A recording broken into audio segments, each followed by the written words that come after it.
temperatur dan airflow di air heater, excess air di economizer outlet dan air heater outlet. Dan yang ketiga bisa menghitung air heater leakage, ya. Terus data apa selain itu yang bisa yang harus dipenuhi untuk bisa kita lakukan perhitungan tidak langsung adalah bagaimana sampel batu bara, bottom ash dan fly ash itu dianalisa, ya. Barangkali kalau di Muara Karang sampelnya bukan batu bara ya, tapi gas buang ya Pak ya. gas buangnya ya. Gas buangnya itu pakai apa? Bahan bakarnya apa Rio kemarin? LNG LNG Pak. apa? LNG Pak. LNG ya? Iya Pak. Liquid Natural uh, gas. natural gas. Nah, liquid natural gas ini kan ada prosesnya sebelumnya kan. Ada yang namanya liquid natural gas itu kan gas yang berbentuk liquid, yang dilikuidkan. Nah, ada yang sebelum masuk ke dalam sebuah sistem pembakaran di dalam furnace, di dalam gas engine-nya atau dalam turbin gasnya, itu kan LNG tadi sebelum diinjeksikan kan perlu di yang namanya regasifikasi. LNG itu kan fasanya kan liquid kan. Iya Pak, Nah, benar Pak. fasa liquid itu kan sangat dingin itu. Bener nggak Rio kalau di Muara Karang? Iya Pak, LNG pasti dingin Makanya Pak.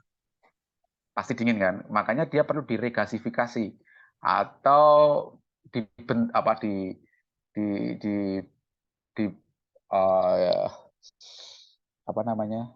Diubah wujudnya atau fasenya menjadi gas lagi dengan cara regasifikasi sehingga akan meminimalisir kerugian secara moisture bahan bakar. Barangkali kalau masih berfasa LNG itu kan dingin ya, bahan bakar itu dingin. Bayangkan kalau bahan bakar yang dingin diinjeksikan dalam sebuah furnace di sebuah sistem turbin gas kan itu justru menurunkan performa. Makanya dia perlu regasifikasi. Nah, artinya apa? Sampel bahan bakar yang diuji nanti untuk dianalisa di laboratorium nanti yang sudah hasil dari regasifikasi tadi, kan gitu. Nah, kemudian dari situ dilakukan analisa sampel di laboratorium, kemudian diketahui nilai kalornya dari HHV-nya, unburned carbonnya barangkali itu ada ya di dalam LNG tersebut. Terus kemudian bisa menghitung nilai kalornya secara LHV-nya, low heating value-nya, kemudian menghitung burner karbonnya, karbon yang bisa dibakar. Kemudian dari situ nanti bisa menghitung ini, yang metode-metode secara tidak langsung kemarin dari poin 1 sampai poin 10 ini. Ya. Nah, kemudian selain itu bisa menghitung juga poin 1 sampai 4 ini. Jadi heat supplied by entering air misalkan. Heat supplied by sensible heat in fuel. Heat supplied by auxiliary drive within envelope. It supplies from the moisture entering with inlet air. Nah, dua hal yang harus dihitung ini kemudian sampailah kita pada conclusion bahwa total heat loss-nya bisa kita ketahui dan juga total heat credit-nya bisa kita ketahui sehingga secara metode tidak langsung kita bisa menghitung boiler efisiensinya. Nah, akan tetapi barangkali selama di di PKL itu teman-teman di Muara Karang tidak mendapatkan data-data ini yang lebih detail, ya mau nggak mau kan yang bisa dilakukan adalah menghitung dengan metode langsung kan gitu. Nah, ada reason bahwa ternyata untuk menghitung tidak langsung itu ada equipment atau ada data yang tidak bisa diambil selama si plan itu berjalan, misalkan ya teman-teman kan nggak bisa nguji sendiri kan, maksudnya nguji temperatur dan airflow di air heaternya kan nggak bisa semena-mena langsung colokin itu termokopel di sana, kan harus izin operatornya dan Iya Pak. sebagainya kan. Barangkali itu nggak bisa dilakukan kalau barangkali itu akan mengganggu proses itu kan, ya mau nggak mau dengan metode langsung lah si efisiensi boiler itu dapat dihitung. Nah, sehingga pertanyaannya Rio tadi, apakah apa tadi KKW-nya berpengaruh nggak dengan metode langsung dan sebagainya? Ya, menurut saya nggak berpengaruh, asalkan ada reason dan kemudian ada penjelasan juga terkait metode tidak langsung ini gitu. Sehingga sih barangkali kalau KKW itu ada presentasi proposal apa presentasi apa Rio? Presentasi KKW-nya Pak, laporan gagalnya. Nah, barangkali reviewernya atau dosen-dosen pengujinya bisa melihat bahwa teman-teman yang PKL itu paham nih untuk menghitung efisiensi tadi, ternyata ada 2 metode. Nah, gitu loh. Bisa bisa melihat kedalaman pengetahuannya secara komprehensif gitu antara metode langsung dan tidak langsung. Nah, ternyata kalau dilakukan perhitungan secara tidak langsung ada bottlenecking atau ada sesuatu atau data yang nggak tersedia selama teman-teman PKL, sehingga untuk kajian atau untuk analisa KKW ini dipilihlah metode langsung kan gitu. Gitu Rio barangkali. Kalau metode langsung kan lebih mudah ya, Iya, lebih mudah barangkali nggak banyak ini ya. Metode tidak langsung itu kalau teman-teman flashback flashback sedikit untuk apa? Flashback sedikit di perpindahan kalor, mata kuliah perpindahan kalor ya, di bab heat exchanger bab 11 ya, perpindahan kalor dasar maupun terapan. Metode tidak langsung itu pada dasarnya ini apa? Analisa LMTD ini ya Pak, yang sudah kemarin sempat saya singgung-singgung ya. Itu metode langsung ataupun NTU, tergantung tergantung kemudian seberapa lengkap data yang kemudian didapatkan.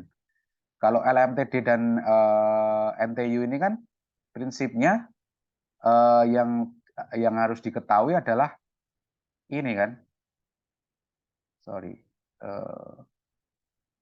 yang harus diketahui kan ini kan data-data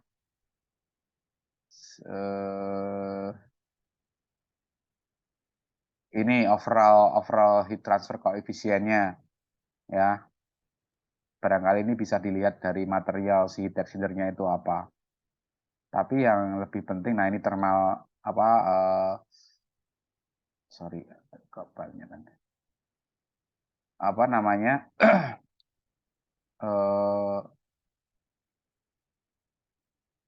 analogi termalnya yang diilustrasikan dengan analogi listrik ya, resistensinya dengan apa resistensi pada listrik, analoginya ini seperti ini. Nah, terus kemudian ini LMTD. Nah, kalau LMTD kan sorry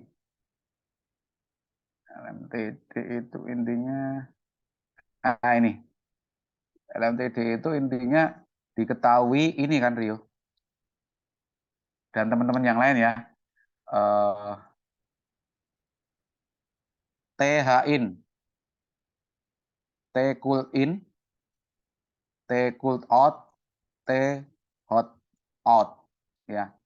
Ketika 4 parameter ini diketahui, maka bisa dihitung delta LMTD-nya. Sehingga ketika sudah dihitung delta LMTD-nya, bisa diketahui efisiensi dari si heat exchanger tadi berapa. Kan gitu. Efisiensi apa performa dari si heat exchanger tadi berapa, itu dipakai untuk menghitung ini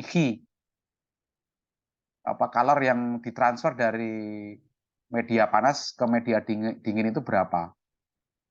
performanya si heat exchanger itu bisa diketahui. Itu teman-teman. Ini kebetulan saya membawakan juga mata kuliah perpan terapan, jadi ini bahan-bahan yang saya pakai untuk kuliah di perpan terapan di tingkat 2 kemarin.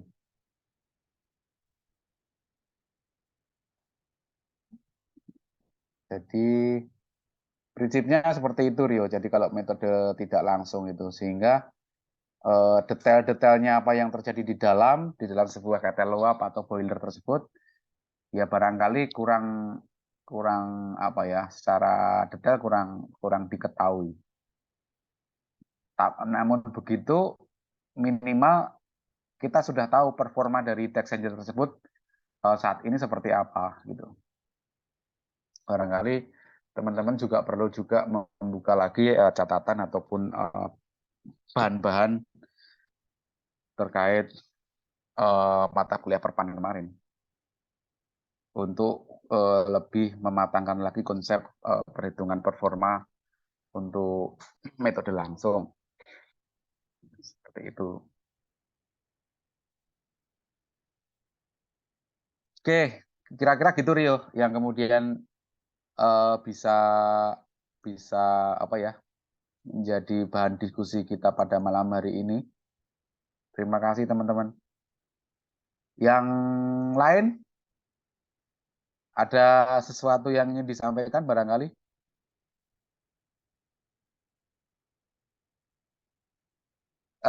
Jun, kalau Jun, gimana Jun? Si Muara Karang juga kan Jun? Iya Pak. Gimana Jun? Untuk sementara sih masih aman-aman aja Pak. Mana-mana aja gimana?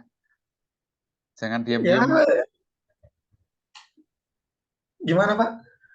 Jangan diam-diam nanti diam-diam buang air. Ya, maksudnya ada sesuatu yang tadi kan Mas Bintang sama Rio ya, sudah banyak sharing tadi. Kalau Jun sendiri? Kalau saya Ada. sih untuk sementara itu masih ngikut aja Pak. Cuman ada pertanyaan saya yang sering di otak saya tuh mengenai mungkin Desalinasi ini ya? Gimana Pak? Desalinasi. Oh bukan Pak, kita udah pindah Pak. Nah, gini Pak, ini pertanyaannya sedikit dibilang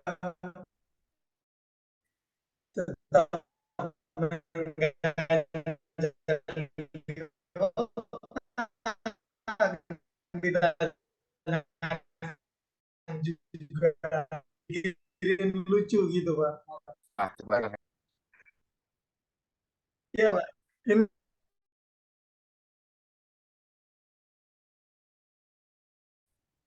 indikator lah gitu Pak, misalnya temperatur indikator, terus level indikator gitu tuh. Kenapa kan ada space tuh Pak, ada space kan harusnya bisa lurus langsung di temperatur indikatornya, misalnya kayak gini kan Pak, langsung kayak gini dia. Jadi cupnya itu langsung dari sini. Nah di lapangan ternyata itu dia nggak lurus kayak gini langsung ke situ Pak. Jadi ada belokannya dulu Pak.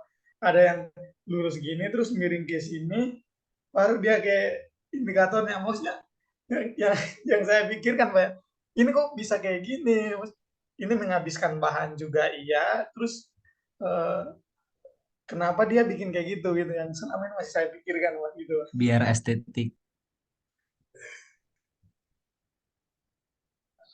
Oke. Ya apa ya? Ya bisa jadi Rio tadi sampein biar estetik. Tapi barangkali ada alasan lain, Jun. Yang kemudian si desainer itu membuat kayak gitu. Cuman alasan itu yang mungkin apa menjadi pertanyaannya Jun sekarang gitu kan. Kenapa harus belok gitu kan? Kenapa harus nggak lurus saja gitu? Nah, kalau menurut saya itu sesuai dengan topik yang barangkali akan kita bahas pada malam hari ini terkait alat instrumentasi pengukuran ya yang ada di dalam sebuah boiler. Tapi kalau bagi saya prinsipnya ya apapun itu konfigurasinya, apapun itu eh, apa bentuknya, apapun itu konfigurasinya harusnya lurus, kok ini malah belok-belok dan sebagainya. Tapi yang paling penting menurut saya adalah bagaimana sebuah alat instrumentasi tadi temperatur ya tadi Jun ya. Iya Pak, temperatur, level, gitu-gitu Pak. Temperatur level dan sebagainya itu yang paling penting adalah bagaimana si instrumen tersebut bisa membacanya dengan akurat apa yang ada di dalam sebuah plan tersebut. Itu yang paling penting, Jun. Nah, Bahwa izin Pak, kemudian, ya oke. mohon maaf Pak, saya potong bentar Pak. Nah, Aman-aman. di beberapa minggu yang lalu ternyata ada case nih Pak yang kayak melibatkan orang orang maintenance sama orang dari instrumen juga Pak. Jadi gini Pak, eh, filter dari Desal Auto Strainer filternya itu baru dicuci dua baru dicuci menjelang 2 hari udah alarm lagi di instrumentasinya. Ternyata dilakukan pencucian lagi dan dicek dua kali dicek ternyata filternya bersih Pak. Nah setelah itu ada rekomendasi dari orang mesin, bilang ke operator ini mungkin dari instrumentasinya yang bermasalah. Nah dari situ saya pikirnya ini kok bisa kayak gitu, apakah kurang dilakukan kalibrasi untuk alat-alat instrumentasinya atau gimana Pak gitu Pak. Itu Yes. case-nya Pak. Membahas ini menarik, Jun. Jadi barangkali yang ada eh ya alat instrumentasi untuk mengukur di strain ya, di saringan tadi adalah kalau nggak salah adalah pressure gauge ya. Bener nggak? Pressure Iya Pak. gauge. Iya Pak. Itu fluidanya apa, eh, Jun? Maksudnya Masih fluida yang water mengalir, Pak. water Masih kan? water Pak. Iya Pak. Temperaturnya berapa, Jun? Temperaturnya temperatur normal Pak. Jadi auto strainer itu dia nerima langsung dari intake laut dari seawater terus dia masuk ke situ ke auto strainer dulu dengan temperatur yang sama Pak gitu Pak. Sebentar, terkait case ini saya pernah ngalami tuh, Jun. Sebentar ya, teman-teman. Ini berhubungan dengan mata kuliah kita nih, teman-teman. Saya coba tunggu sebentar, saya cari bahannya dulu. Eh,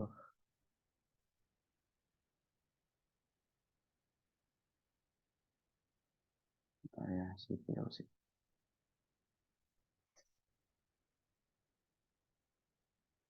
Ini terkait pressure gauge nih. Sebentar.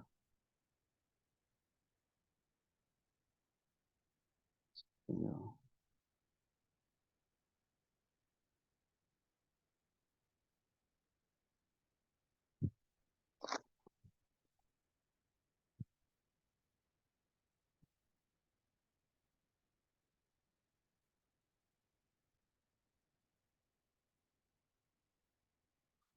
Sebentar.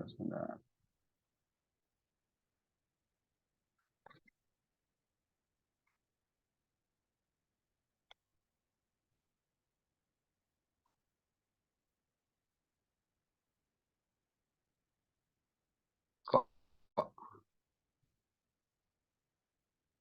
teman-teman tunggu sebentar ya. Ini mouse saya kok rada error ini. Bentar ya. Iya, Iya Pak. Pak.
Ini kursor saya tiba-tiba hilang ini teman.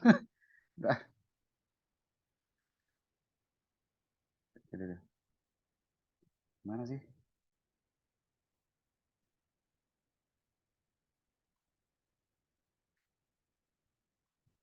Ini CPU.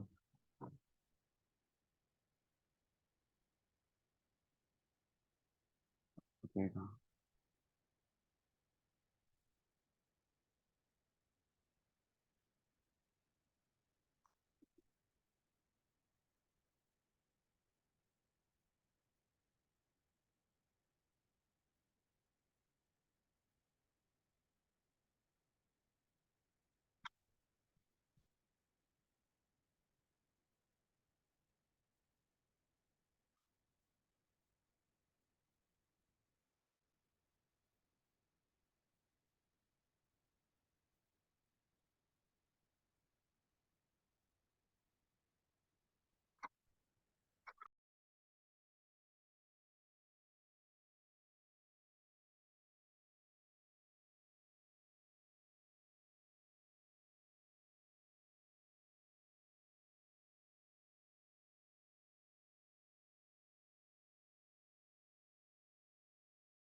Oke, Jun, mungkin juga teman-teman yang lain ya, karena kita topik malam hari ini terkait instrumentasi. Jadi apa yang kemudian disampaikan Jun tadi terkait apa? Terkait eh, strain ya, Jun ya, benar ya Jun ya? Iya, Pak. Terkait strain. Strain itu kan penyaring ya kan Jun? Iya, Pak. Penyaring. Nah, eh, saya nggak tahu alat ukur yang dipakai di sana itu seperti apa, Jun. Tapi pengalaman saya yang pernah saya lakukan waktu saya uji CPO ya untuk bahan bakar diesel, saya juga pakai prinsip yang sama, Jun. Jadi ini, sorry, ini paper saya, paper kami ya, paper kami. Jadi bisa dilihat di sini. Eh,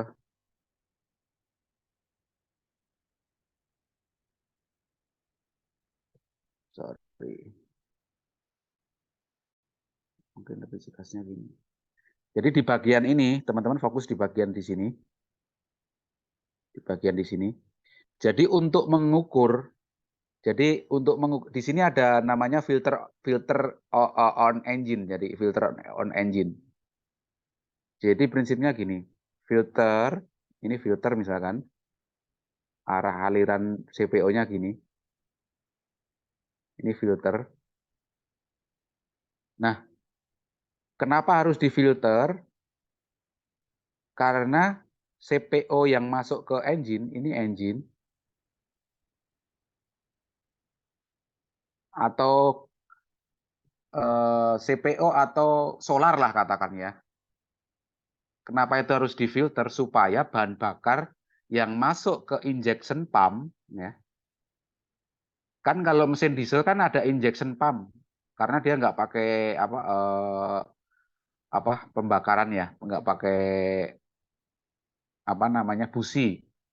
Dia pembakarannya pakai tekanan tinggi, sehingga bahan bakar yang tertekan tinggi tadi akan memberikan eks ter apa terbakar gitu kan. Maka salah satu yang harus dijaga adalah bagaimana si injection pump itu memompa bahan bakar yang bersih, ya bahan bakar yang bersih supaya apa? Tidak terjadi sumbatan di injectionnya. Bisa dipahami ya teman-teman ya? Bisa, Pak. Halo, Iya. bisa ya. Sehingga yang harus dilakukan adalah memberikan filter atau memfilter oli, memfilter solar atau CPO sebelum masuk ke engine ini uh, harus terfilter dulu. Nah, waktu kami melakukan penelitian, kami memasang di sini yang namanya pressure gauge. atau pressure transmitter. Ini bentuknya. Bentuknya ini pressure transmitternya. Bentuknya ini. Sehingga ini P1, ini P2. Oke. Jadi ketika P1 sama dengan P2, maka dia filter ini tidak terjadi apa? Sumbatan, Bang. Sumbatan. Nah, tidak tersumbat. Tidak TT, tidak tersumbat. Ya. Nah, kalau kondisinya P1 itu lebih besar daripada P2,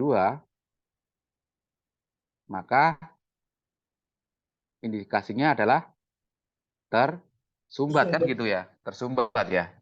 Nah, dari dua indikator inilah kami masukkan ke sebuah alarm.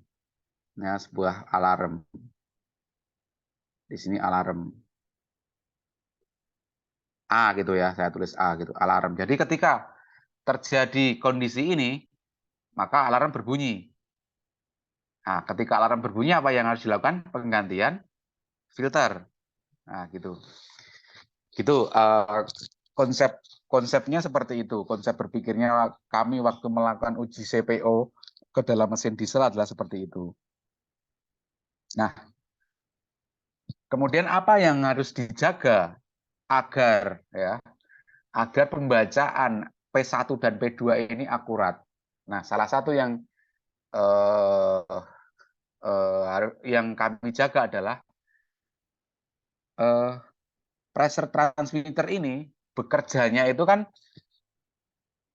dia ini ya, karena tadi saya tanyakan fluida apa yang mengalir di dalam strainer itu, water. Nah, anggap ini water. Nah, water itu tadi yang akan diukur berapa tekanan sebelum dan sesudah filter kan gitu ya. Nah, water inilah yang kemudian akan menekan si pressure transmitter ini. Ini pressure transmitter ini. Di sini ada pressure transmitter. Nah, hal yang sama pernah kami jumpai. Pressure transmitter di sini pembacanya tidak akurat. Setelah kami analisa, apa yang terjadi? Jadi, pressure transmitter di sini terisi ini, Mas. Terisi udara. Terisi udara. Jadi, gimana ya? Saya menggambarkannya gini. Ini pipa. Ini pipa ya. Sorry, saya nggak. Ini pipa. Anggap ini pipa ya, teman-teman ya. Ini pipa. Ini arah alirannya ke sana. Nah, ini pressure transmitter. Ini PT, pressure transmitter. Nah, pressure transmitter ini harusnya di sini juga terisi fluida yang sama kan? Terisi water di sini. Nah, yang sering terjadi ketika melakukan maintenance, pressure transmitter ini kan dicopot nih. Dicopot, dilepas. Kemudian setelah dilepas, dia dipasang lagi. Nah, sebelum dipasang lagi, biasanya lupa nih tim maintenance itu untuk mengisi area di sini dengan air. Jadi yang terisi di sini adalah udara. Maka dari itu ketika si sistem itu berjalan, waternya itu ada di bawah di sini. Nah, di atas ini udara. Ini udara isinya. Udara kan incompressible ya. Sorry. Udara kan kompresibel ya sifatnya ya. Maka dari itu karena di sini terisi udara, di area ini terisi udara, pembacaan pressure transmitter di sini tidak lagi akurat. Nah, yang harus dilakukan barangkali bisa dicoba Jun atau bisa didiskusikan sebelum memasang pressure transmitter ini harus di area sini harus dipenuhi dulu oleh water. Kalau pressure transmitter itu untuk mengukur tekanan water ya. Atau misalkan sistem itu intinya di sini diisi water dulu lah, supaya area di sini nanti tidak terisi udara gitu, sehingga ketika pressure transmitter itu nanti dipasang, area di sini sudah terisi water tadi, sehingga pembacaan ketika sistem nanti berjalan akan akurat pembacaan pressure di sini. Nah, barangkali terkait fenomena yang tadi rada ganjil tadi, loh indikatornya mengindikasikan ini tersumbat. Setelah dibuka ternyata nggak ada sumbatan gitu kan, Jun? Halo, Jun. Iya Pak, benar Pak. Nah, barangkali itu yang terjadi, Jun. Saya nggak bilang pasti itu terjadi ya, tapi barangkali itu yang terjadi, bahwa pemasangan instrumentasi dalam hal ini pressure transmitter ya, kalau misalkan di case tadi itu pakai pressure transmitter dengan prinsip yang sama di sini, P1 P2 di sini. Kalau P1 sama dengan P2 tidak terjadi sumbatan, kalau P1 lebih besar dari P2 terjadi sumbatan. Ini yang terjadi itu kayak gitu, Jun. Ketika dilakukan maintenance, pressure transmitter ini dicopot, terus kemudian dilakukan pembersihan. Ketika dipasang lagi lupa di sini diinjeksikan atau diisi dulu dengan water gitu loh, Jun. Sehingga ketika sistem itu berjalan, masih ada udara nih di area sini tadi. Sehingga pembacaan pressure transmitter di lokasi tersebut atau di bagian tersebut, di inlet ataupun outletnya tadi tidak menjadi akurat, maka akan membingungkan si tim maintenance. Loh, ini indikatornya terjadi sumbatan kok ternyata setelah dilepas nggak ada sumbatan. Nah, itu barangkali case-case itu yang pengalaman saya pribadi, pengalaman kami waktu pengujian CPO ya, dengan prinsip memakai filter, dan di mana filter itu harus kami monitoring ada nggak terjadi sumbatan atau enggak. Itu kami memakai prinsip itu, dan yang sering terjadi adalah kelupaan dalam pemasangan pressure transmitter tadi tidak diinjeksikan water ya.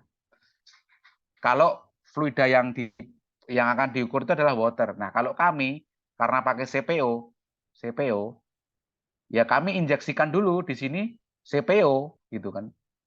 Sehingga tidak terjadi di sini tidak terisi udara gitu, Jun. Bisa dipahami ya, Jun ya?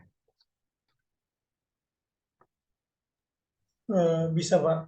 Untuk pressure transmitter ini yang di strainer, auto strainer itu mirip Pak, mirip, cuman bentuknya kotak gitu. Iya, sebentar. Iya. Bentuknya kotak bener, Jun. Ini namanya, kalau di sini namanya pigtail. Ini pigtail.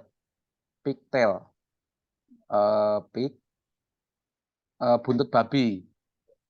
Pigtail namanya. Ini pigtail namanya. Pressure transmitternya ada di sini. Pigtail ini fungsinya ya, teman-teman juga harus tahu. Fungsinya adalah untuk mendinginkan fluida yang akan diukur tekanannya. Pressure transmitter itu kan prinsip kerjanya dia ada strain gauge di situ, ada membran di situ. Membran inilah yang sangat rentan dengan temperatur. Kalau temperaturnya tinggi, membran ini akan cepat rusak. Maka daripada itu, si membrannya harus dijaga. Cara menjaganya adalah fluida yang akan diukur tekanannya itu harus dingin. Maka dari itu pigtail di sini fungsinya untuk mendinginkan fluida yang akan diukur. Nah, di sini di dalam pipa ini mengalir, ini ada heater. Tentu CPO di sini temperaturnya 85 derajat Celcius kan. Nah, kalau tidak dipasang pigtail, si pressure transmitter langsung dipasang di sini ya, itu akan cepat rusak pressure transmitternya. Maka perlu dipasangin pigtail supaya CPO yang terukur, tekanan yang terukur di sini, ini lebih dingin dari 85 derajat. Sehingga si membran dalam pressure transmitter itu lebih aman, lebih awet. Gitu. Kalau prinsipnya mengukur tekanan kan, tekanan itu kan ke segala arah ya prinsipnya. Nggak peduli kalau pigtail itu kan yang kalau ini dibedah gitu kan, dilihat dibedah ini bentuk pigtail itu kan melingkar gitu, kayak ya buntut babi lah katakan gitu, spiral gitu. Yang barangkali tadi siapa yang Jun tadi loh, tadi pemasangan alat ukurnya kok belok-belok tadi loh Jun. Nah, iya Pak. Barangkali itu berfungsi sebagai pigtail Jun.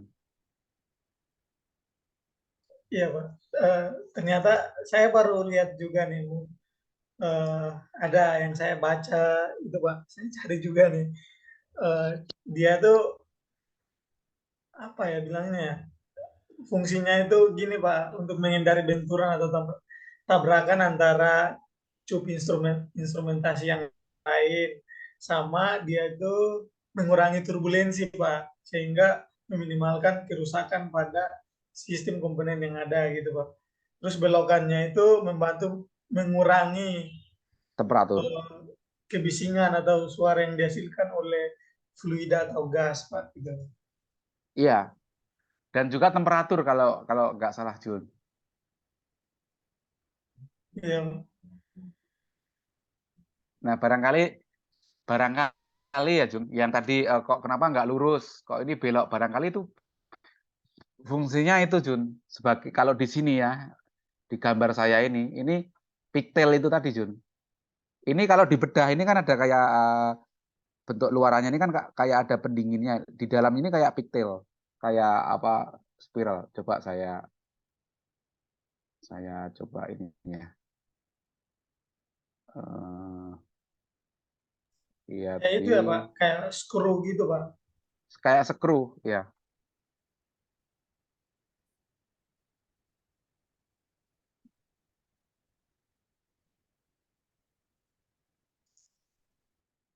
Eh,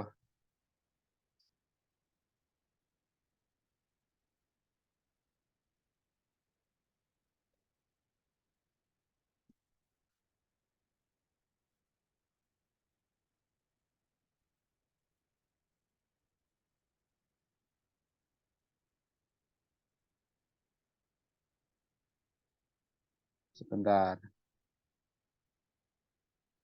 Nah ini nih, saya share screen. Pigtail atau sipon namanya. Sipon. Sipon.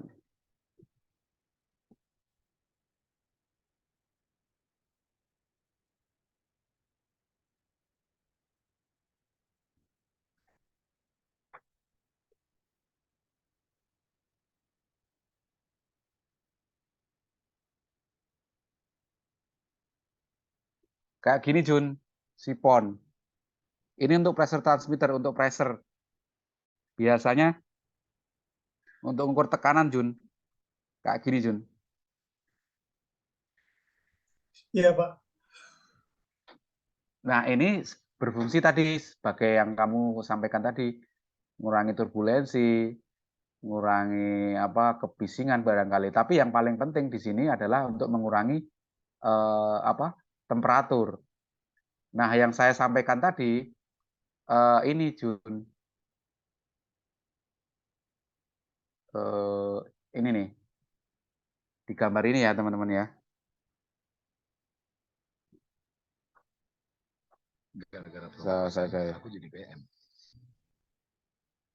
oh ini sih.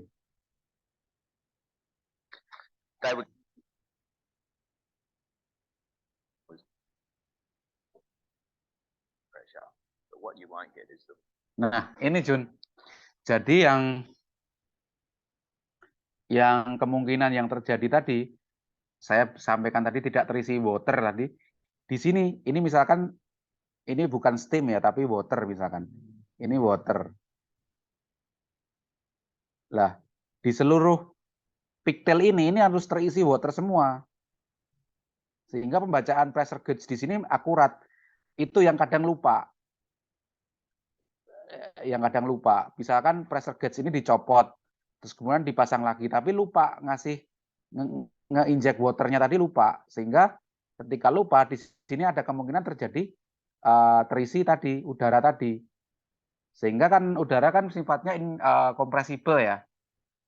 Jadi nggak akurat lagi nih di pressure gauge ini pembacaannya. Teman-teman yang lain bisa dipahami ya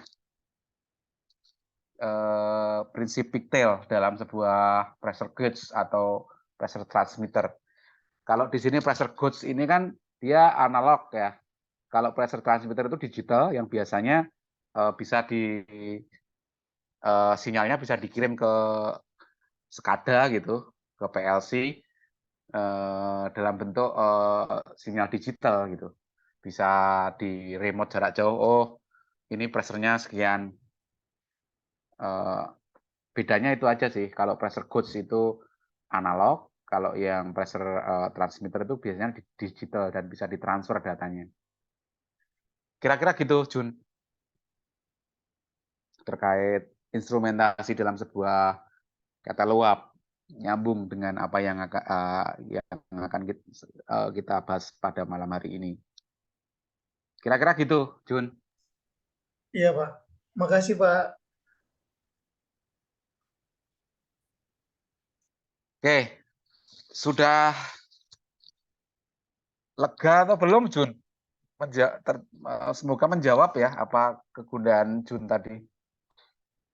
Terjawab, Pak. Terjawab. Nanti kalau saya ketemu sama orang instrumentasi di lapangan, mungkin saya bisa tanya lagi, menggali lagi Ya, gitu.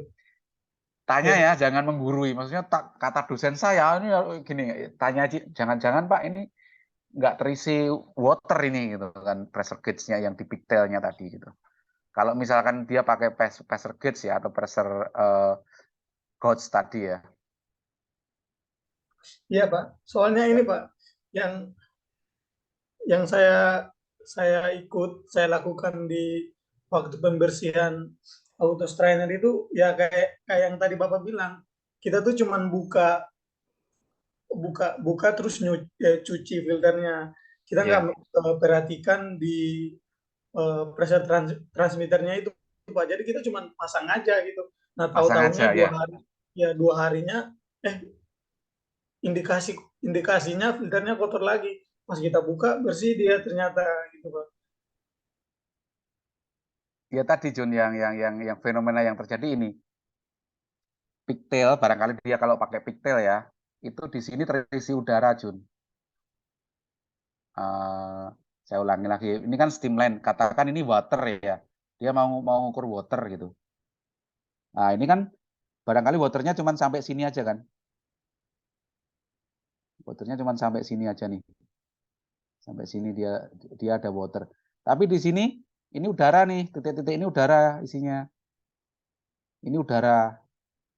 Nah itu nggak boleh, maksudnya eh, kenapa nggak boleh? Karena tadi udara kan kompresibel ya, nggak akan akurat nih di pembacaan di sini. Maka dari itu setelah dicopot, pressure gauge-nya dicopot untuk dilakukan pembersihan, dipasang lagi. Ya, ini harus diinjek sampai penuh ya, sampai penuh.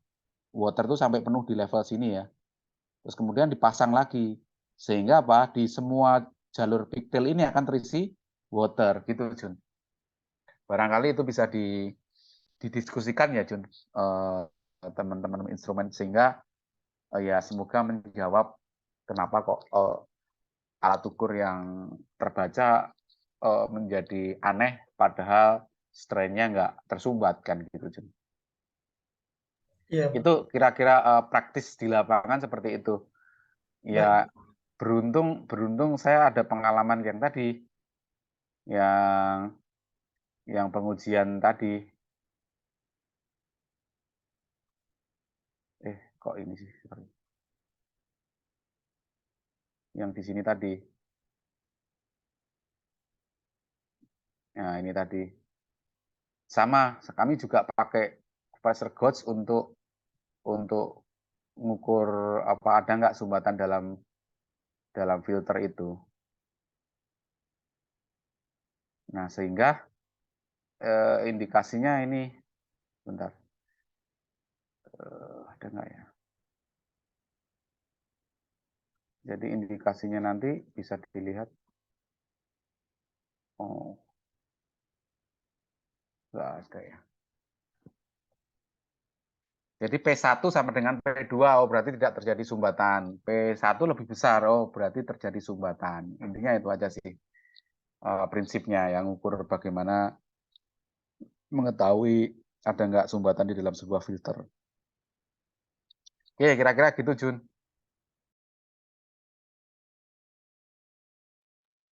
Iya Pak. Izin Pak, saya kan punya Ya. fotonya nih yang pressure transmitternya. Mungkin saya kirim di Bisa, grup aja Pak ya. bisa di-share aja kalau mau Iya, share aja, share screen aja. saya langsung kirim di grup aja Pak ya. Nggak langsung share screen aja. Oh, di grup aja ya. Oke.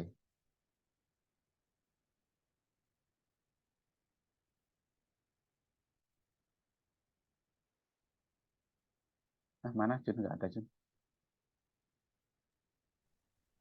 Itu baru dikirim Pak.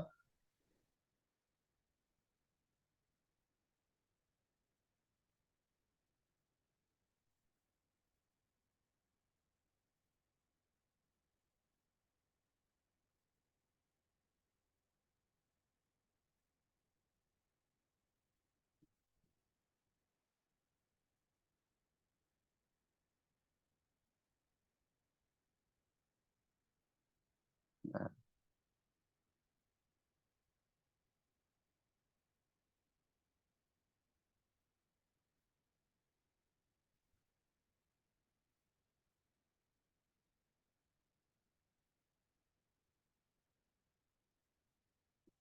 Ini apa, Jun?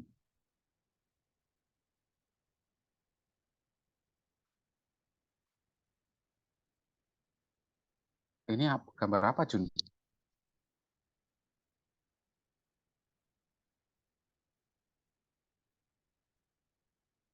Pressure gauge-nya mana? Ini ya, ini ya, Jun ya? Iya Pak, mungkin itu Pak. Enggak Pak, yang putih yang tinggi itu Pak. Putih yang tinggi ini. Iya Pak. Nggak, bukannya itu level indikator ya? Bukan ya? Nah, itu saya kurang juga sih Pak. Kalau yang saya temukan ya itu Pak. Ini apa ini? Yang itunya auto auto strainernya Pak itu Pak. Jadi filternya di dalam itu Pak. Filternya di dalam sini ya? Di dalam sini ya? Iya Pak.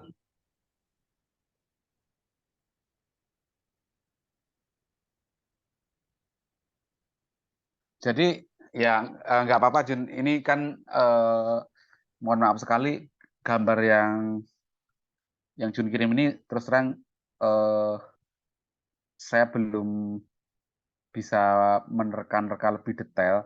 Cuman prinsipnya kalau pengalaman saya ya Jun ya, dari saya yang tadi saya sampaikan, prinsipnya itu tadi apa? Ini filter, filter F, ini aliran, terus ini aliran keluar filter. Nah, ada dua uh, indikator apa pressure transmitternya ada dua, inlet dan outlet filter. P1, P2 tadi loh Jun. Nah, Iya Pak. kalau sama dengan berarti dia nggak tersumbat, kalau lebih besar dia tersumbat. Itu aja sih prinsipnya.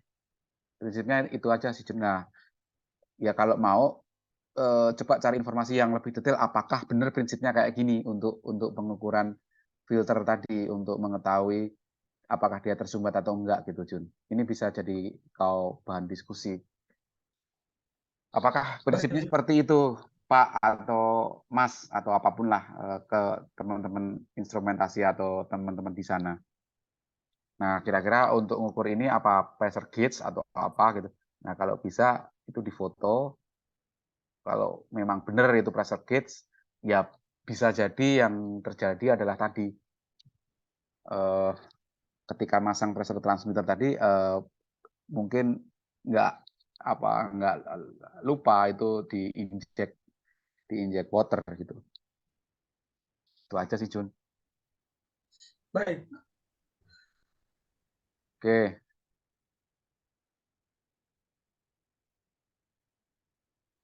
Eh, ada lagi, ini sharing session nih jadinya ya, nggak masalah ya teman-teman. Justru ini yang aktual ya, maksudnya yang teman-teman temui di lapangan ini menurut saya sejalan dengan apa yang akan kita diskusikan malam hari ini terkait instrumentasi.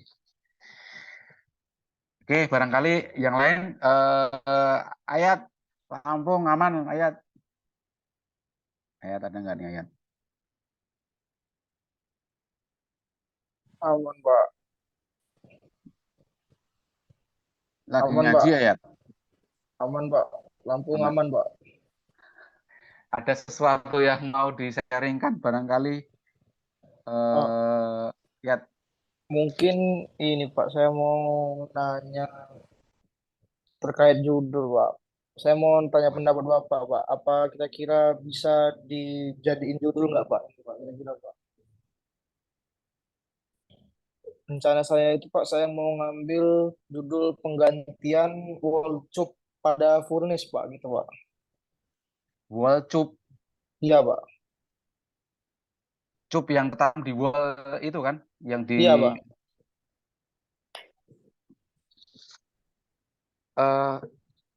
kenapa harus diganti? Karena udah di bawah minimum, Pak, tebalnya, Pak.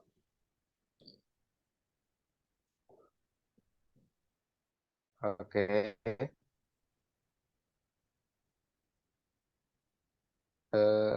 Sudah di bawah minimum tebalnya. Kenapa dia kok tebalnya bisa berkurang sehingga sudah mendekati di bawah minimum? Karena terjadi Pasir abrasi, Pak. silikanya ya? Iya, Pak, kan api, Pak. Kan di dalam proses kan langsung kena api dia, Pak. Kena abrasi dari api langsung juga. Oke. Apakah memang seperti itu? Biasanya si wall cup itu kan dia tertutup sama wall dulu, nggak langsung, kalau dia di dekat furnace kan nggak langsung kena furnace, kena apinya. Eh, Oh, enggak, Pak. apakah Kemarin saya udah masuk, Pak. hmm, Wall cup itu dia nggak di dalam wall, Pak. Tapi emang di di luar ya? dia tertanam di dinding, Pak. Cuman ada bagian yang kena, Pak. Di bagian yang kena sama udara langsung, nggak tertanam di dinding, Pak. Nah, sehingga maksud saya, apakah sebelumnya dia harusnya tertutup sama apa wall, Refractory. tertutup sama refractory ya? Harusnya tertutup Enggak, kan? Pak. Memang langsung bersentuhan dengan furnace, dengan apa, apinya gitu Iya, ya? Pak. Dia tuh ada perelevasi-elevasi gitu, Pak. Emang ada refractory perelevasi tapi nggak menutupi keseluruhan, Pak. Jadi kan bisa kalau dia tertutup sama refractory semua kan bingung juga, Mhm. Pak, mau lihat ininya, mau kasat matanya. Soalnya kemarin juga ada dua, kan di sini kan lagi overhaul, Pak. Nah, dari bagian PLN sama PJB yang handle, Pak. Untuk yang PLN itu kita kemarin ngambil di titik-titik kritikal aja, Pak, kayak yang emang biasa kena abrasi di situ, sama orang PLN yang thickness satu-satu. Jadi emang titik kritis itu bisa dilihat dari segi tingkat keparahan abrasifnya, Pak, gitu, Pak, untuk bisa ditinjau langsung, makanya nggak ditutup pakai refraktori, Pak. eh Terkait tadi yang Ayatullah sampaikan ya, kalau menurut saya sangat bisa itu dijadikan KKW, apa tadi, Ya, Pak, eh, penggantian wall cup. penggantian wall cup. Hanya, nah, ada hanyanya ya. Ya, Pak. Ini masalah material. Hmm.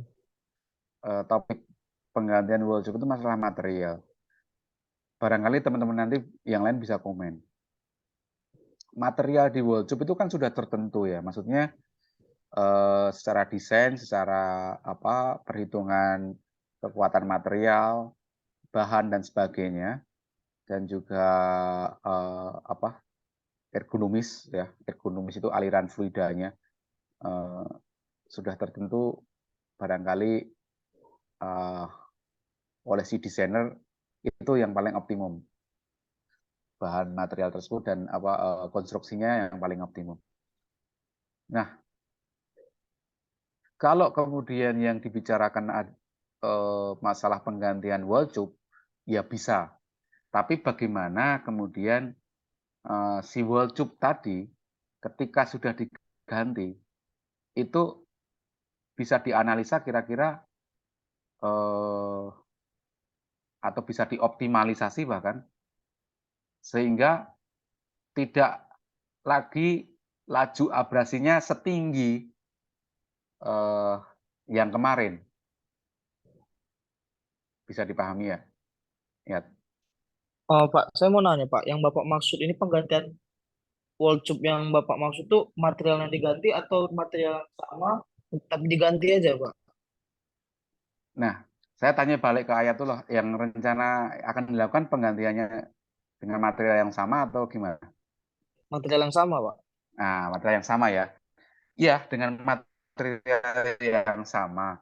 Cuman gini, dengan material yang sama, cuman analisanya nanti gini, bahwa wall tube yang diganti itu umurnya berapa?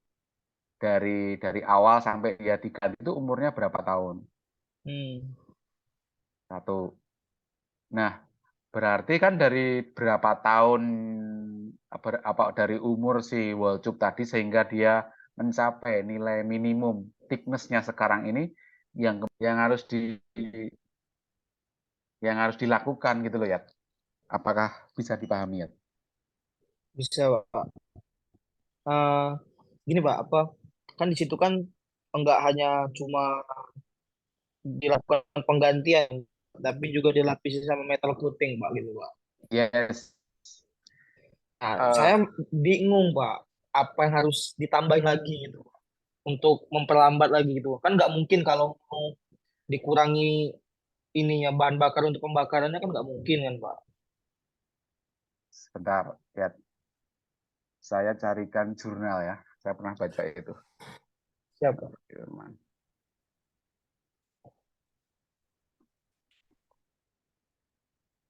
Muhammad Nur.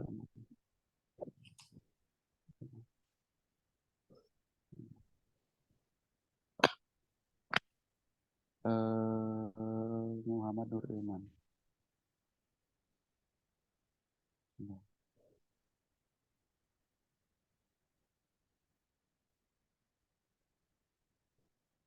Sebentar, sebentar.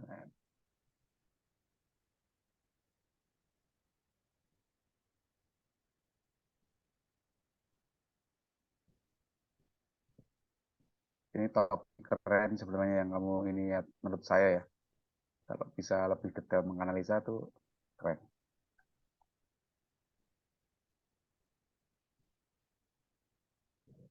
Sebentar saya catatkan.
Oke, izin share screen.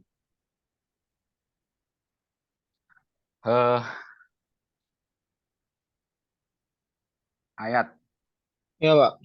Jadi yang Ayat sampaikan tadi sebenarnya masalah di material sebuah boiler, khususnya dalam cup ya.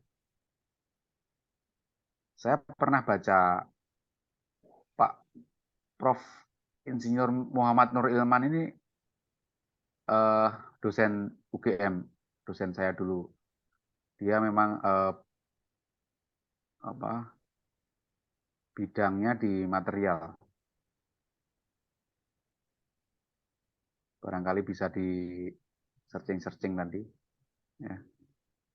Nah, banyak tulisan-tulisan beliau itu terkait ya korosi, abrasi dan sebagainya. Nah, yang pernah saya baca adalah tulisan beliau terkait ini. Analysis of a violet primary superheater tube and life assessment in a coal fire power plant. Ya. Jadi beliau dan tim ya, itu intinya menganalisa bahwa boiler yang sudah beroperasi selama 6 tahun itu terjadi fail ya di primary superheater tube-nya. Nah, lokasi failure-nya sudah tertentu. Maksudnya dari hasil analisanya di lokasinya di situ di sebuah superheater bank gitu. Nah, barangkali yang kemudian saya terus terang secara detail belum membaca papernya, cuman dari yang kemudian sekilas dari abstrak yang saya baca ini, beliau melakukan ini using optical microscopic scanning electron microscopic equipment X-ray analysis untuk menentukan probable cause failure ya. Probable cause failure nih yang harus garis bawahi penyebab dari kegagalan tersebut. Nah, kemudian dari situ dia merekomendasikan bahwa penyebab failure itu terjadi overheating karena deposit build up inside the superheater tube yang mengakibatkan thermal barrier and wilting resulted from direct impingement of flue gases. Iya, Pak. Intinya seperti barangkali yang bisa saya terka adalah beliau seperti yang Mas Ayatullah jumpai sekarang terjadi failure di cup wall-nya yang di boiler ya, yang di furnace. Nah, tadi sampaikan Mas Ayatullah ini mau mengganti dengan wall tube yang materialnya sama. Terus bertanya, bisa nggak itu menjadi KKW? Kalau jawaban saya sangat bisa.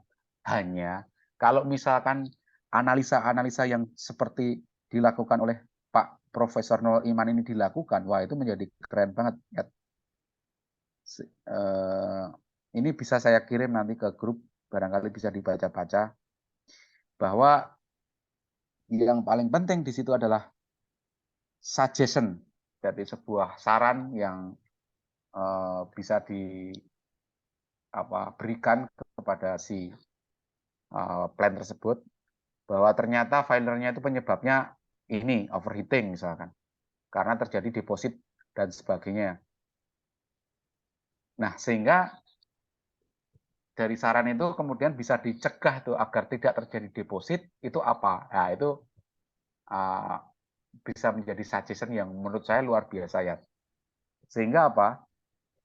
Diharapkan lifetime dari wall tube yang Mas Ayatullah jumpai itu lifetime-nya akan menjadi lebih lama lagi setelah nanti diganti gitu.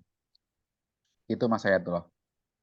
Gampangannya gitu. Jadi di sini di papernya ini sederhana, yang dilakukan sederhana. Jadi ada wall thinning dan sebagainya, flue gas ya dan sebagainya. Dan dilakukan analisa nih. Nah, ini tadi laju apa hub stress. Terus kemudian laju abrasi kalau saya bilang tadi. Jadi stresnya dia semakin menurun gitu kan. Nah, sehingga ada conclusion and recommendation dan sebagainya. Barangkali Ayat boleh Ya, Pak. atau saya sarankan baca paper ini ya. Siapa? Ini cuman berapa lembar? 5 lembar lah. Ya barangkali semoga membuka ini ya, membuka apa cakrawala, membuka tambahan ilmu sehingga yang akan dilakukan Ayatullah tadi tidak hanya cuma mengganti doang, tapi bisa menganalisa dan mensuggest apa yang kira-kira itu penyebab itu terjadi failure itu apa dan kira-kira suggestion apa yang bisa diberikan dengan melakukan analisa-analisa ini kalau itu memungkinkan ya. Itu topik keren itu. Bisa untuk Pak, saya mau nanya, Pak. Ini, Pak. Ini di jurnal ini dia nggak terdapat ini ya, Pak, apa? Solution ya, Pak. solution. Ya, cuman analisis saja dia berarti. Analisis dan suggestion. Suggest. Ya, Penyebab. bukan. Penyebabnya adalah overheating karena deposit build up inside the superheater tube which acted as a thermal barrier and wall thinning resulted from direct impingement of flue gases. Ini. Jadi dia hanya memberikan suggestion penyebab dari kegagalan tersebut. Kan logikanya gini, sebuah penyakit kalau ditahu penyebabnya itu kan sudah gampangnya gini, sebuah mesin kalau dia sering rusak, kalau sudah diketahui penyebabnya kan tinggal action selanjutnya ya tinggal mengacu pada penyebab itu aja kan. Oh berarti ini Ya. harus dirubah ininya. Itu bukan urusan Ayatullah lagi. Tahu ya maksud saya ya.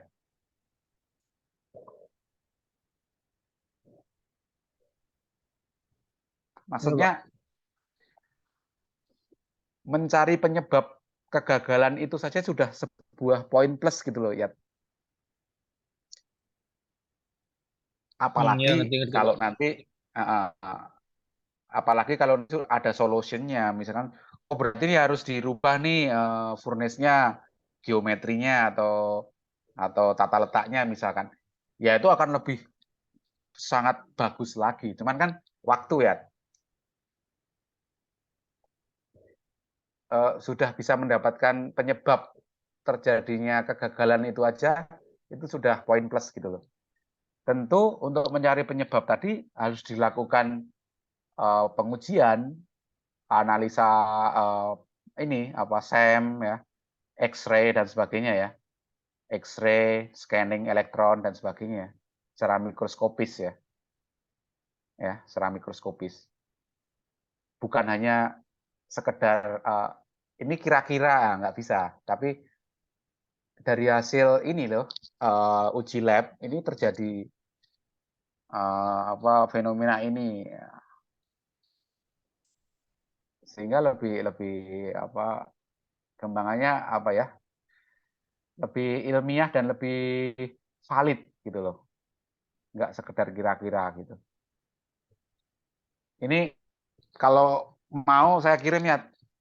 Ya, boleh, Pak.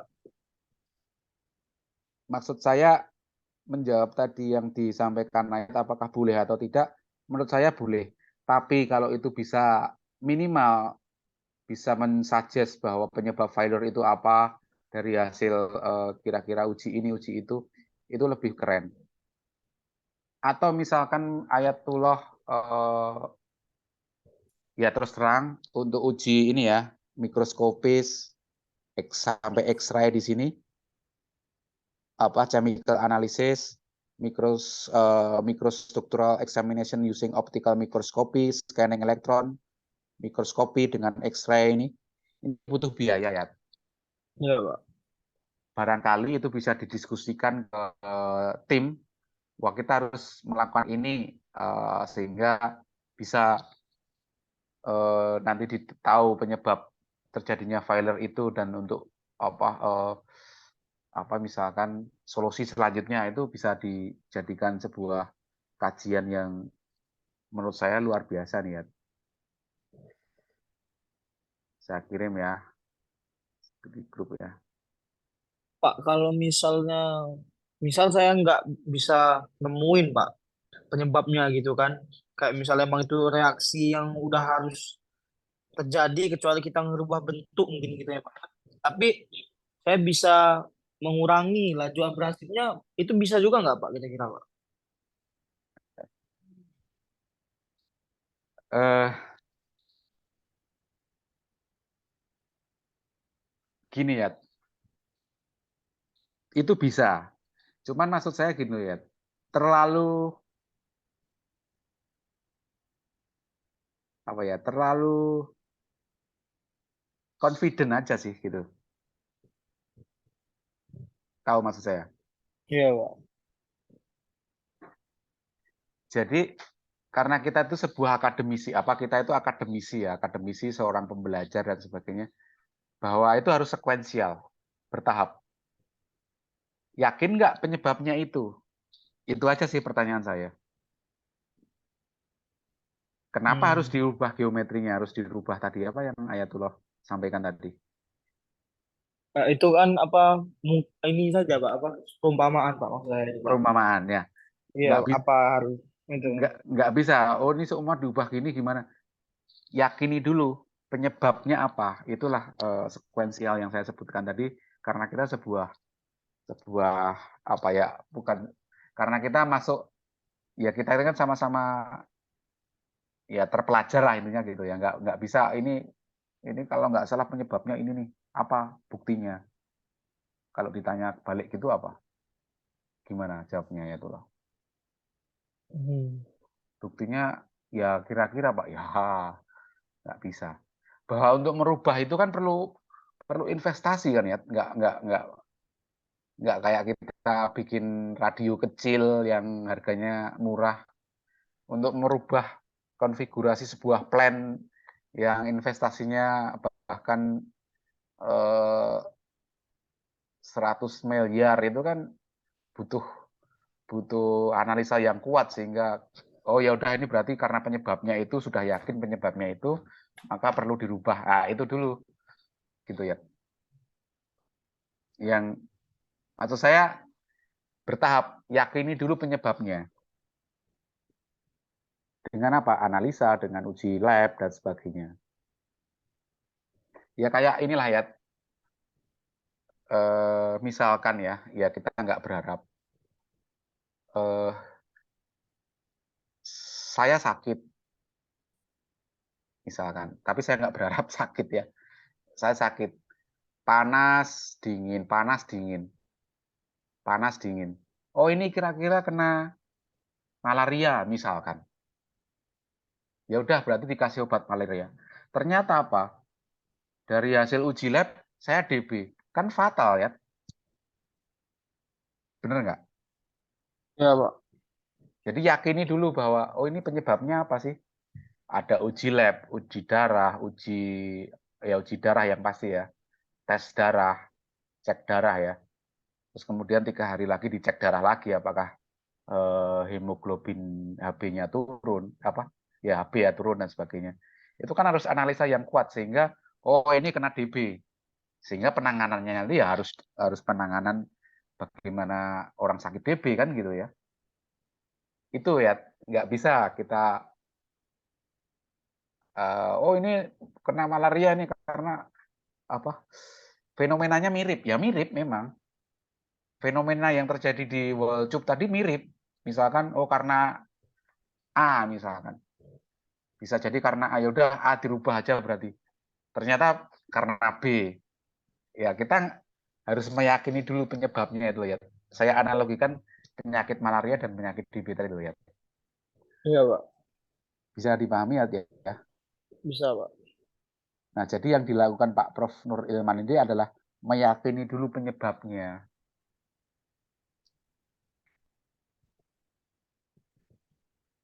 Oke. Itu ya Yat, yang mungkin mungkin sharing sessionnya seperti itu ya Yat. Jadi kalau pertanyaannya bisa atau enggak, saya sih bisa, tapi kalau itu bisa lebih dalam lagi, minimal meyakinkan penyebabnya tadi dengan uji ini, uji itu, wah itu keren ya. Itu skripsi aja udah bisa itu.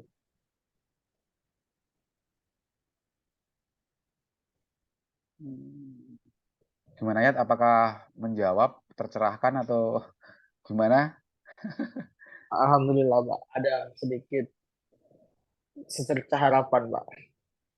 Saya kirim. Jadi buat teman-teman semua ya, buat teman-teman semua, bahwa permasalahan-permasalahan yang ada di dalam sebuah pembangkit yang barangkali teman-teman temui sekarang ini, itu pasti sudah ada yang pernah menganalisa. Dan dari analisa tersebut pasti ada yang sudah pernah menuliskannya dalam sebuah jurnal. Nah, tugas teman-teman selain barangkali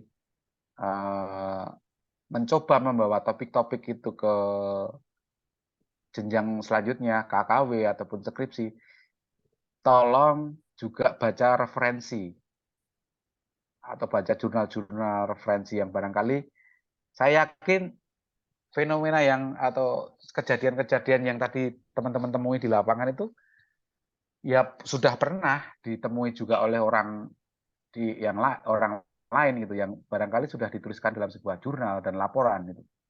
Itu yang harus teman-teman cari dan pelajari. Sehingga apa? Tidak mengulang lagi pekerjaannya. Tinggal nanti improvement. Ya, Pak. Sebentar saya kirim.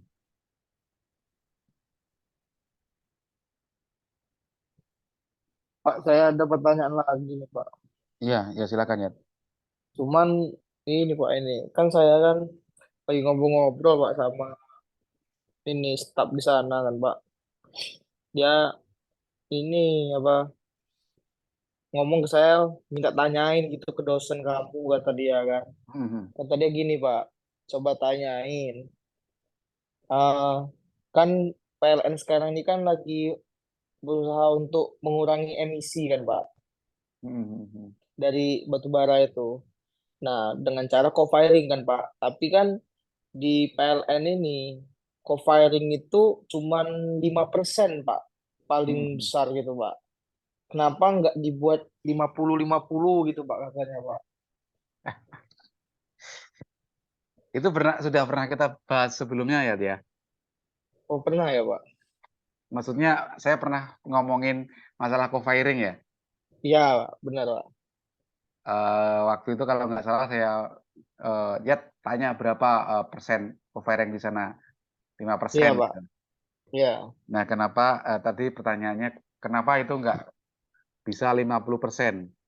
Iya, kan supaya emisi dari batu baranya berkurang gitu kan, Pak. Nah,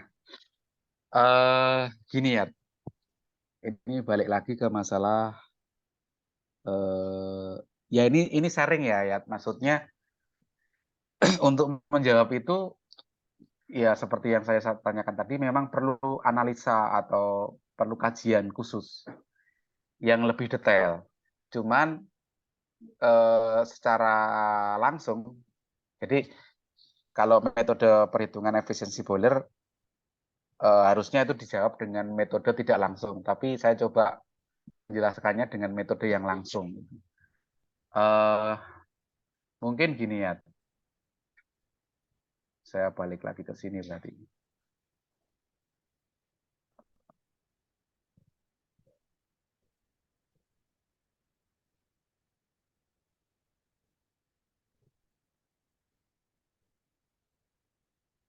Sebentar,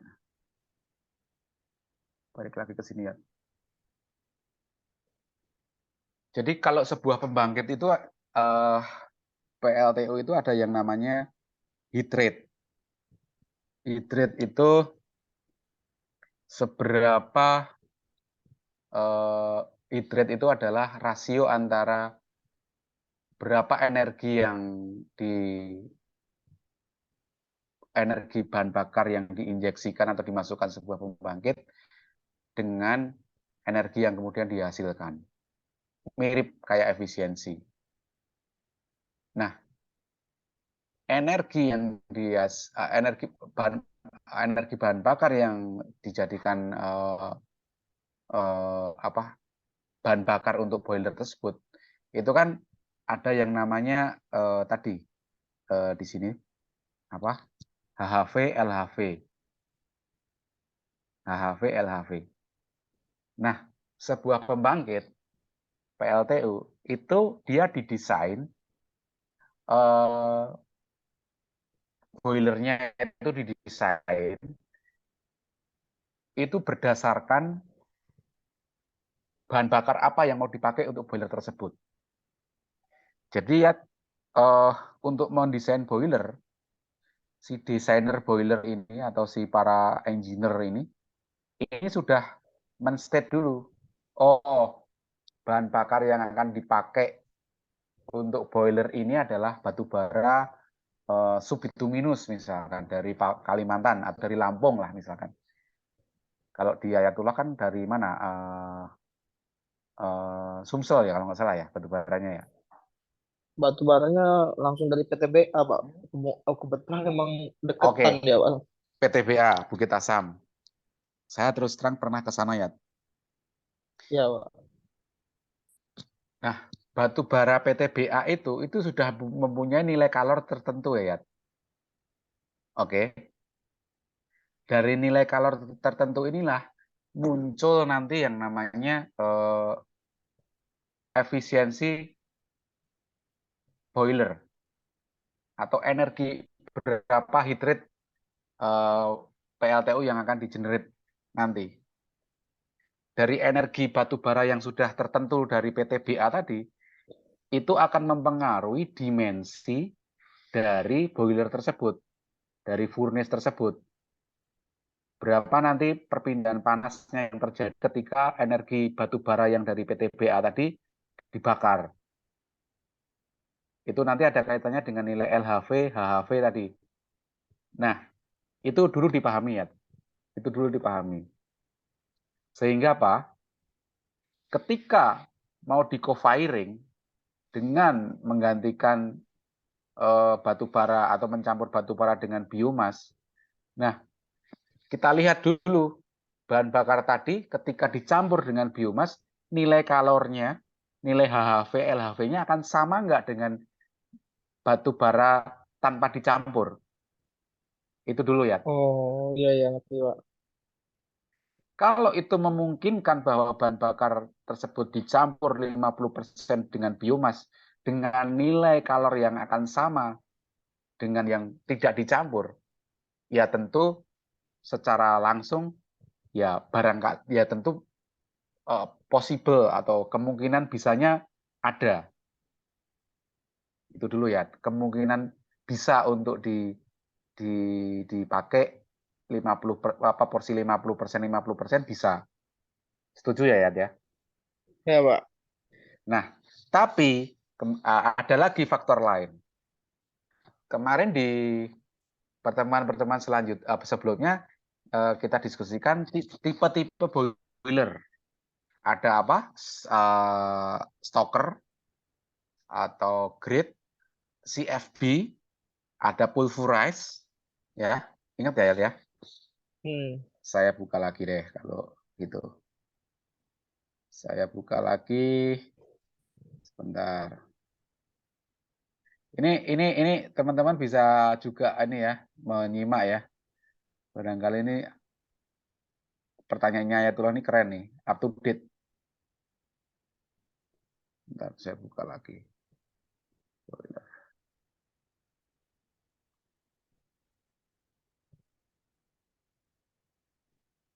Nah, ya. Sebentar, biar saya jelasinnya enak.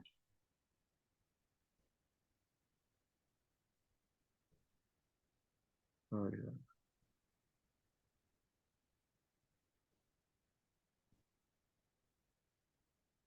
Oh, iya, iya.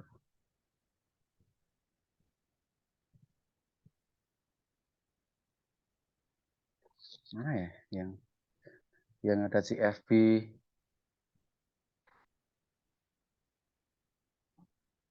kok hilangnya? Loh,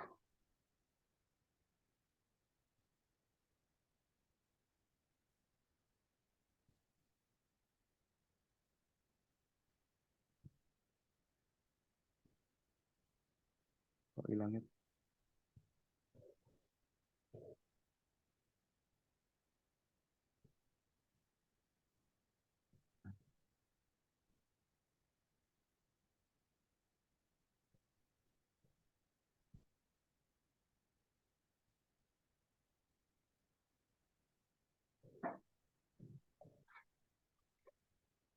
Nah, ini.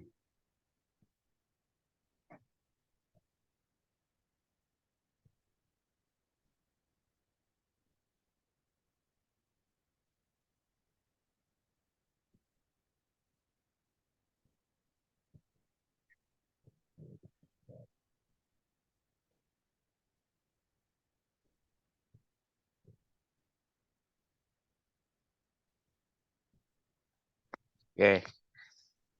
Tadi pertimbangan yang pertama sudah bisa dipahami ya bahwa memungkinkan nggak nilai kalor bahan bakar tadi setelah dicampur dengan komposisi 50% mempunyai nilai kalor yang sama. Bisa dipahami ya. Iya, Pak. Nah, pertimbangan kedua adalah tipe boiler yang dipakai. Kalau sekarang di mana? Lampung, itu kan pakai CFB ya. Iya, Pak. Nah, di CFB ditentukan di sini bahwa ya, sorry, ayat pula nanti bisa ini. Nah, bahwa velocity untuk air secondary airnya udara pembakaran keduanya agar dia menjadi circulate bisa fluidize ya itu adalah 4,6 sampai 9,1 meter per sekon dengan average bed particle size-nya dengan ukuran partikel bahan bakarnya adalah 100 sampai 300 mikrometer kan gitu ya. Iya, Pak. Nah, ketika bahan bakar itu diganti atau di co-firing dengan biomas, akan sama nggak beratnya dengan bahan bakar ketika dia belum di co-firing dengan biomas?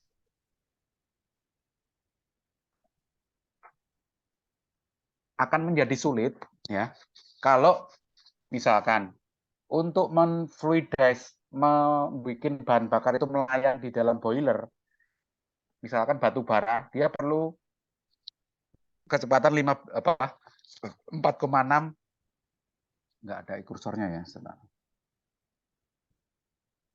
Kita fokus di sini ya. Kita fokus Iya, di Pak. sini.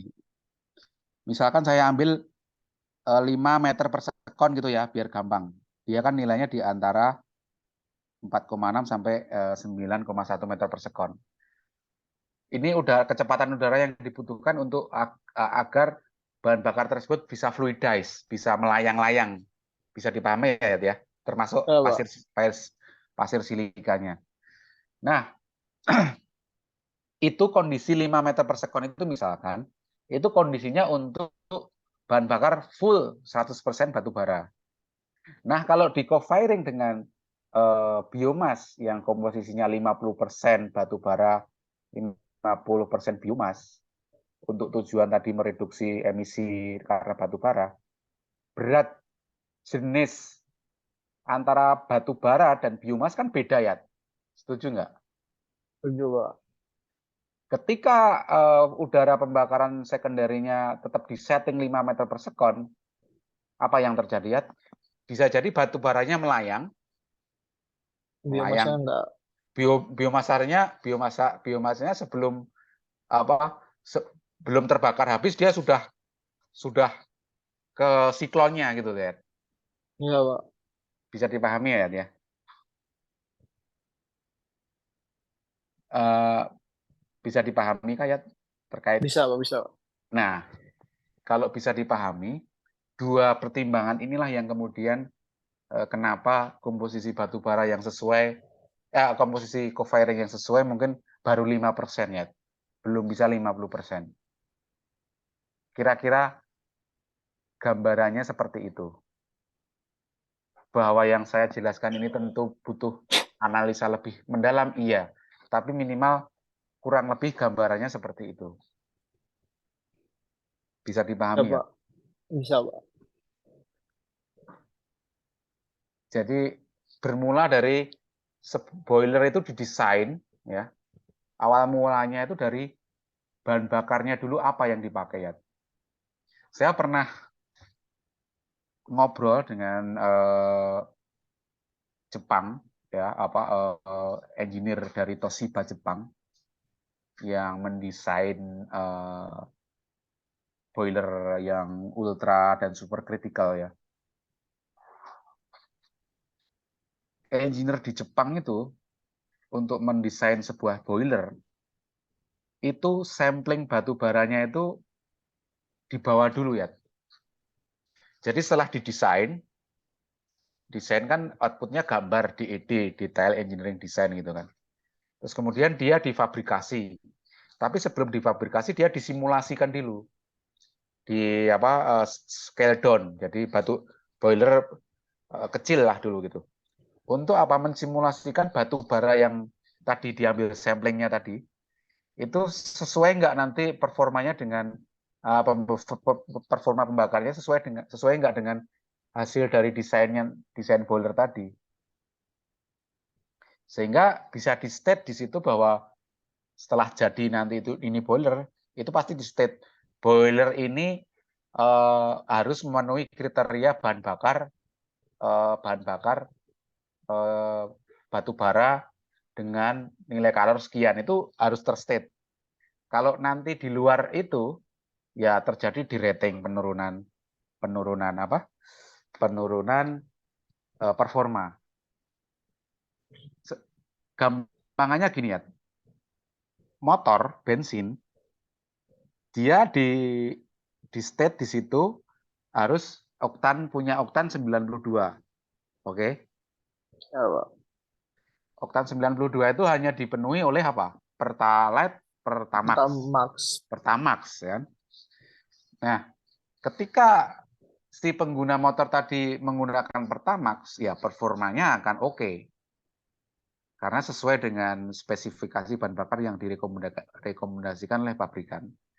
Tapi kalau dia pakai premium, Pertalite bahkan premium, ya performanya ya jangan berharap sama seperti pakai Pertalite, Pertamax gitu. Apalagi pakai campuran lain yang nggak jelas gitu, atau di co-firing dengan gas atau apa misalkan, ya pasti performanya akan turun. Nah, pertimbangan-pertimbangan itulah yang kemudian harus diperhatikan sehingga kenapa angka co-firing yang ada di PLTU-nya sekarang ini baru 5%, belum bisa 50%. Barangkali pertimbangan-pertimbangan itu ya yang bisa dipakai untuk menjelaskan bagaimana kemudian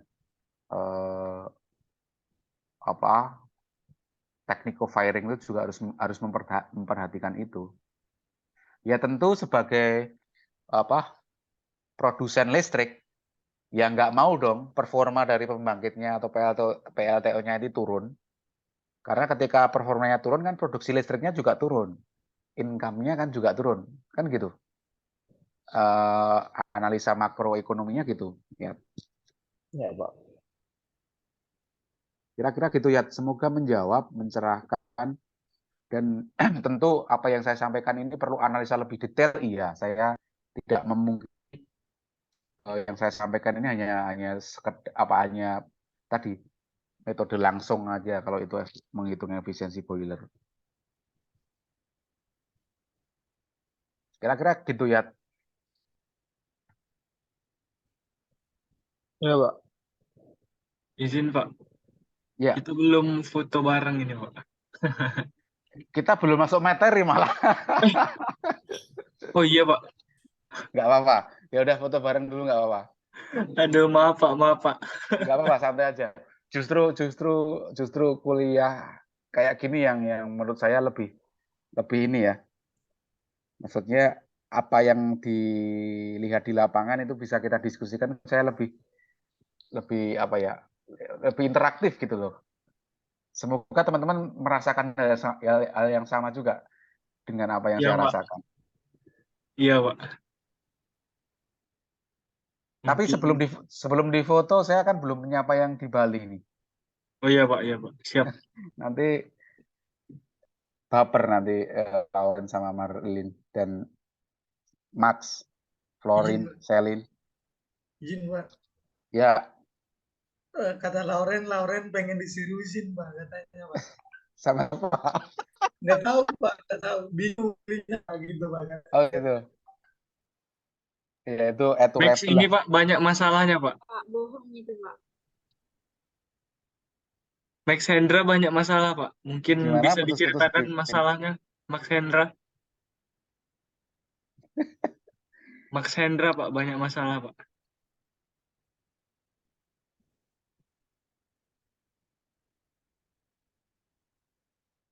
Sorry putus-putus Bin, kurang jelas Bin.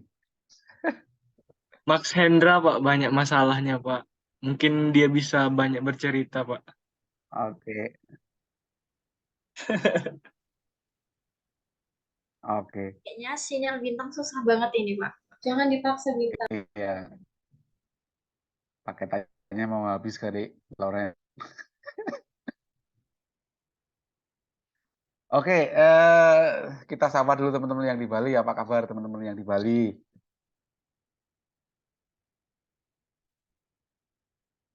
Juna, main 100 ribu, maksudnya apa? Oh, enggak Pak. Tadi itu yang soal LNG itu Pak. Iya. Oke, oke. Ya, dia kan harus regasifikasi lagi untuk bisa jadi gas. Biasanya cuma di apa di expose di apa temperatur pressure temperatur atmosfer aja di dia.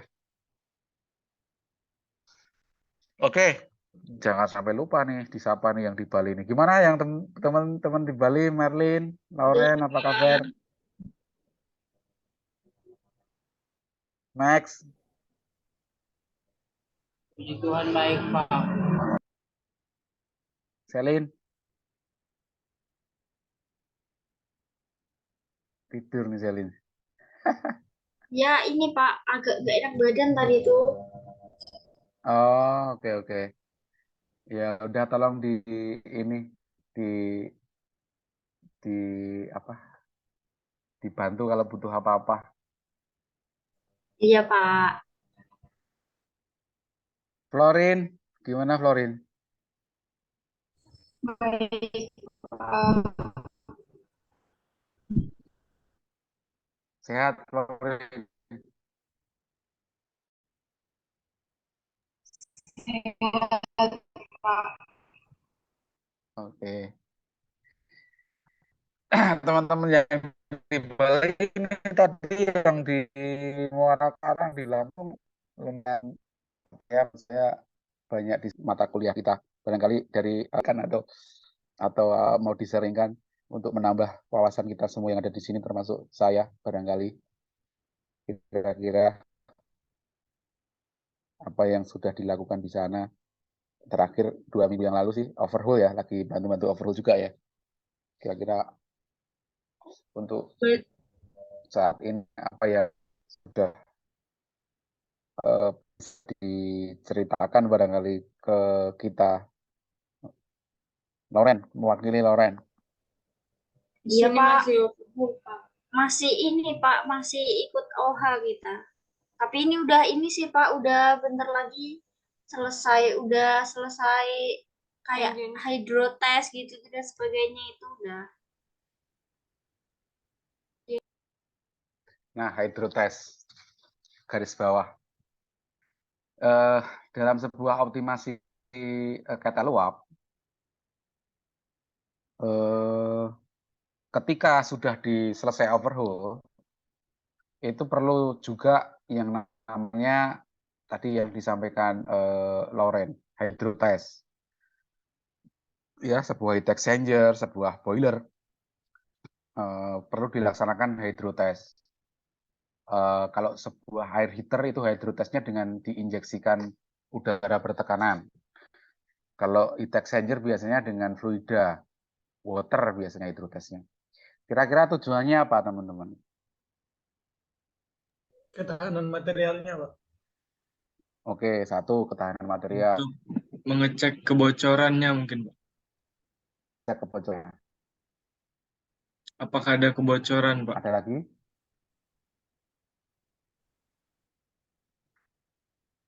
Ya, setuju. Jadi ada dua hal ya yang kemudian harus dilakukan setelah overhaul, biasanya ada hydrodynamic test.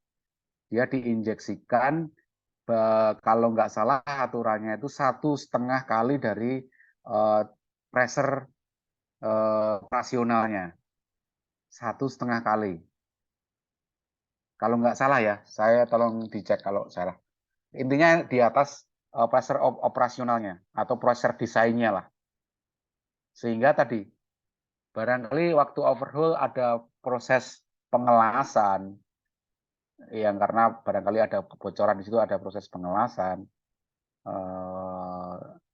Ketika overhaul juga ada proses apa falling atau endapan-endapan yang menempel itu dikerok apa namanya dibersihkan, sehingga setelah dibersihkan terjadi penipisan tadi yang terjadi di Lampung tadi, penipisan material.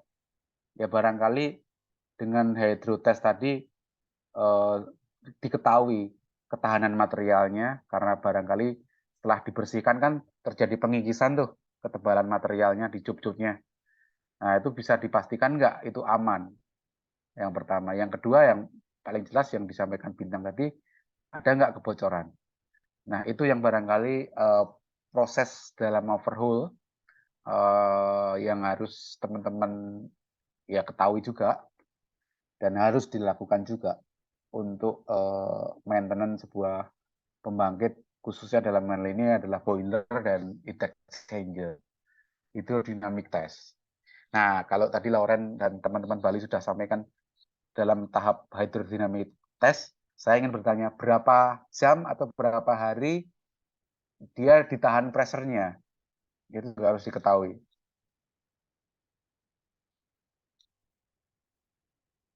Berapa jam atau berapa hari bahkan, Lauren, hydrodynamic test-nya.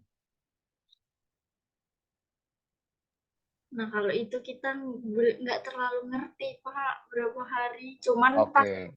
kemarin itu, pokoknya waktu untuk tes-tes semuanya itu 3 hari gitu. Oke, yang kemudian ingin saya tegaskan adalah barangkali itu bisa ditanyakan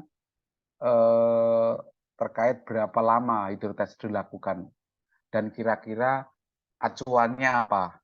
Itu teman-teman Bali ya, dan juga teman-teman yang lain barangkali waktu saat ini ada overhaul. Karena tadi kita acuannya standarnya ASME kalau boiler ya, yang barangkali diatur gitu. Jadi tidak semaunya kita. Ya udahlah, kita sebentar aja hidrodinamiknya ya nggak bisa. Nah, acuan-acuan itu yang teman-teman harus pahami. Mumpung teman-teman ada di TKP gitu.